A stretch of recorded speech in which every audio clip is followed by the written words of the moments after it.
Happy Friday, everybody. My name is Jonathan Cottrell. You're listening to another Friday Refill episode of Developer Tea.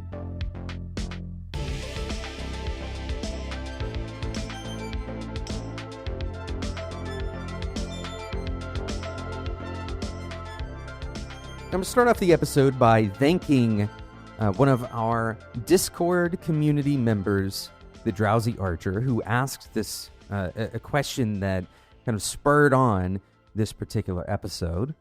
The Drowsy Archer in our Discord community. You can join that community, by the way, and you can ask questions that may turn into episodes by heading over to developertea.com/Discord.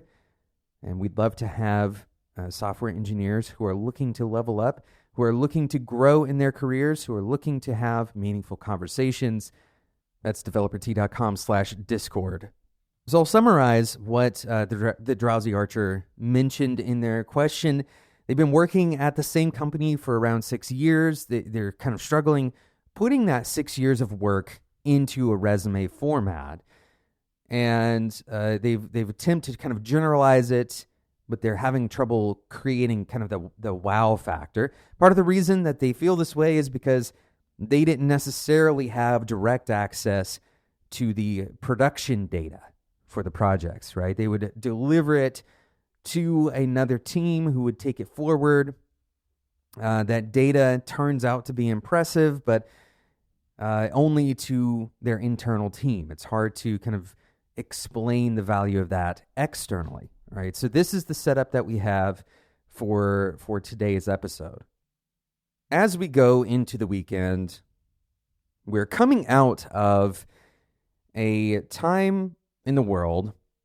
Many of you certainly already know this, and if you don't, you've probably been asleep for a year. A lot of people are probably looking for jobs right now, and a lot of people are probably hiring right now. And if they're not now, they will be soon.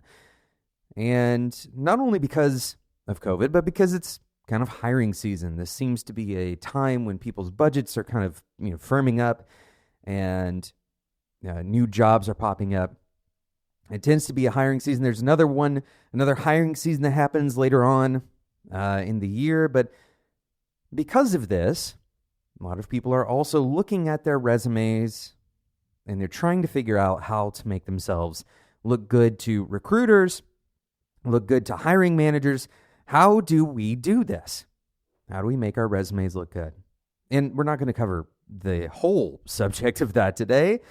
Certainly, there's a lot that you can do to make your resume look good. The most important thing you can do is good work. Good work is going to make your resume look good because that is the core of your resume. And even if you do have a good-looking resume, if you don't have good work to back it up, then any reasonable hiring process is going to uncover that, right? So now let's be clear.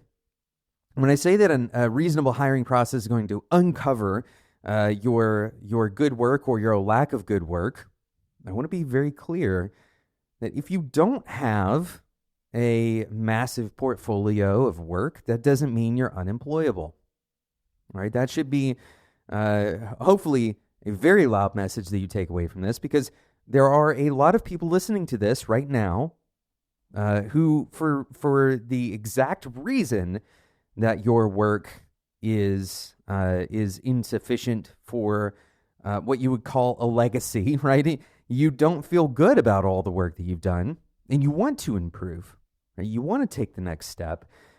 So if you were to have this portfolio full of incredible work, well, you probably wouldn't necessarily have to go and look for a job. That's not true for everybody. Sometimes people look for jobs for entirely different reasons.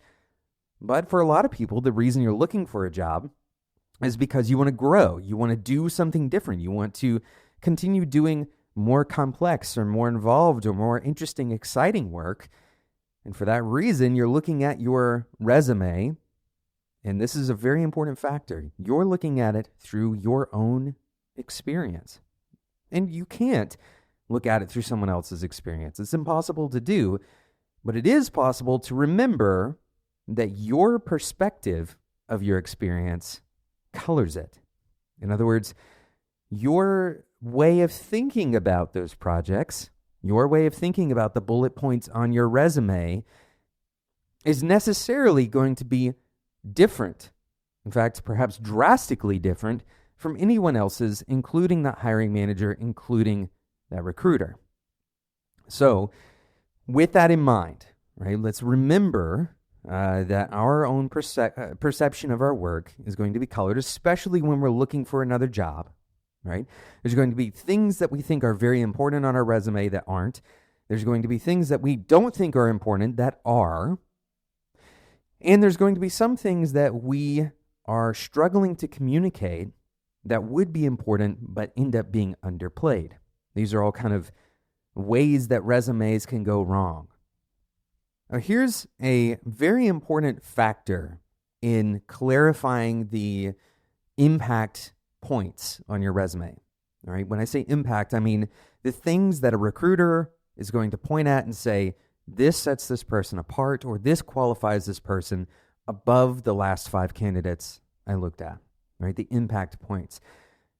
There is a pervasive feeling when you are writing your resume that if you accidentally take too much credit, that you are somehow, being an imposter, right? So in other words, and we'll talk about how this plays out, but if you take credit for a project or for work on a project that someone else was the lead on, this is a very common example, right? Maybe you were not the lead, you contributed to the project went well, they had a major impact on the business, but you don't feel right taking credit because maybe you started on that project halfway through, or maybe you feel like the work that you contributed wasn't necessarily absolutely critical to the success of the project.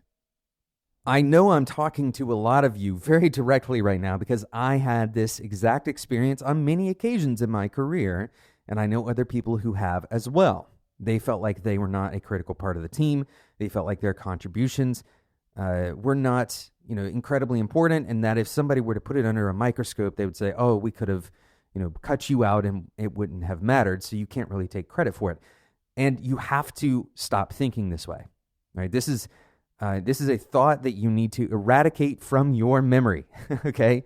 If you were a part of that team, if you were a part of that project, then look at the project and the impact that it had, no matter where you were in the stage of that project. Focus on that impact, communicate that impact, and then explain your role along the way. Start with the impact. And when I say impact, for the vast majority of cases, this is going to be a business level measure, something that a non-software engineer can look at and understand the value of. Right? You're going to communicate some measure, some metric, something that is tangibly important to the business first. Right? So, and the way that this tends to be formed is you use some kind of action verb, and don't go over the top. Don't choose something really obscure, and certainly don't choose something that is vague, but choose an action verb, and then explain what that action resulted in that particular impact metric. So maybe you worked on a performance team, let's say, right? You can say cut page load time, cut homepage load time in half, resulting in a 1.4x increase in total sessions. I don't know. These are made up numbers, and certainly those are not necessarily connected, but you can imagine, putting that together as an impact metric. Now, did you directly do all of the work to make that happen? No. In fact, if somebody's reading your resume and expecting that you are solely responsible for the work that's on your resume, then you probably don't want to work in that place, right? Because they don't understand that teams tend to be the ones that get the best work done together. Very seldomly does an individual actually do all of the work on their resume. That would be a ridiculous assumption, right? So take credit for the work that the team did and then explain your role. So you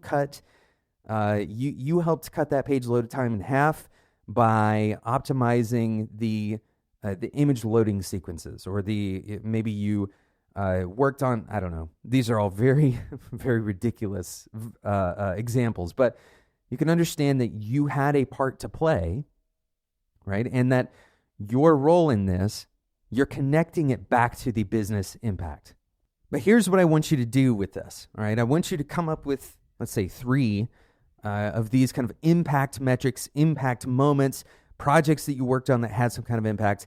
And then I want you to go ask somebody in our Discord. You can ask us in there. You can ask another engineer in the industry, maybe a recruiter, somebody that you feel does not have the internal context of your company, doesn't understand kind of what that project necessarily is. Ask them to read over those.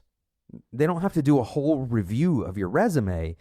Just look at those particular points and ask them, first of all, do these things make sense? Do they seem like things that people would care about, right? Do they seem like something that made an impact on that business in that moment, on that project? And specifically, I want you to look for places where they seem confused, right? Clarity is of utmost importance here. If they seem confused about anything, you either need to cut that thing entirely, or you need to change the way you're communicating it, possibly change the metric that you're using, right? It's possible that you're using a metric that only makes sense to your internal team. Maybe you're using some kind of jargon that you don't even realize that you're using because it's become second nature to you. Once you get this kind of external review from people who are not exposed to your internal culture, they're not exposed to your clients or your work, they don't have any context on any of that, then you might have a clearer picture of something that makes an impact, right? That's really what we're going for here. We're not trying to prove to your team, prove to your clients, prove to you even, right? That's probably the hardest one to get over. We're not trying to prove to you or any of those other people that you've done good work. We're trying to get you to the next step in that interview process. That is the whole point of these resumes. There's no other, maybe there is some pride that's wrapped up into it. Maybe there is some sense of worth. But if your goal is to get a job, then really what you're trying to communicate is a truthful picture of the business impact that you participated in. That's what you care about, and that's what your recruiter cares about. That's what your hiring manager cares about. They're trying to get proof.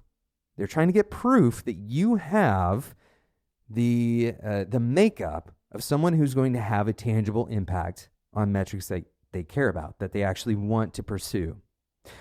And there's plenty of other things that we can talk about on a resume that might allow them to see that you're a culture fit, for example, right? But this specific thing, asking about how do I make my work look good, should be entirely focused on finding those critical points of business impact and communicating those first, and then your role in that process. Thank you again to the Drowsy Archer in our Discord community. You can join that Discord community by heading over to developer-t.com/Discord. Thank you so much for listening to this episode of Developer Tea. The Friday refill of this show comes out every Friday. We also have 2 other episodes that come out each week, so it's a total of 3 episodes. It's a lot of content, and it's easy to miss out on something if you're not subscribed. So go ahead and subscribe in whatever podcasting app you use if you don't want to miss out on future episodes. Thanks so much for listening, and until next time, enjoy your tea.